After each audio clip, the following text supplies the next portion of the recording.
guys, nandito tayo ngayon sa Kumarjalar Hane. Hane means inn, yung mga tinutuluyan ng mga travelers noong unang panahon ng Ottoman Empire. So, halika, pasukin natin.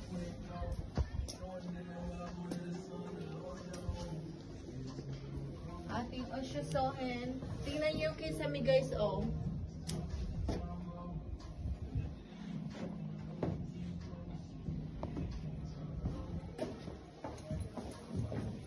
So, it is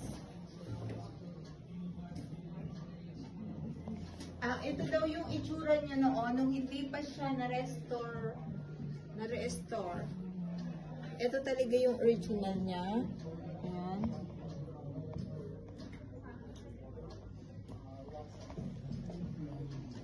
So, ito siya.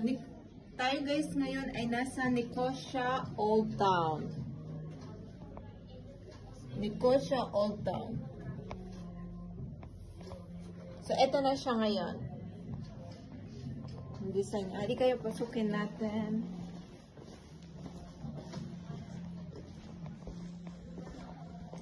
So, ganito pala ang itsura niya sa loob. So, parang katulad din ng isa. Kita. Ginawa na siyang mga shop ngayon. So, ngayon ay shop na siya, pero nung unang panahon ay inn siya. Nakita niyo sa mga taas, kwarto-kwarto siya kung saan natutulog ang mga traveler. Bye-bye, guys!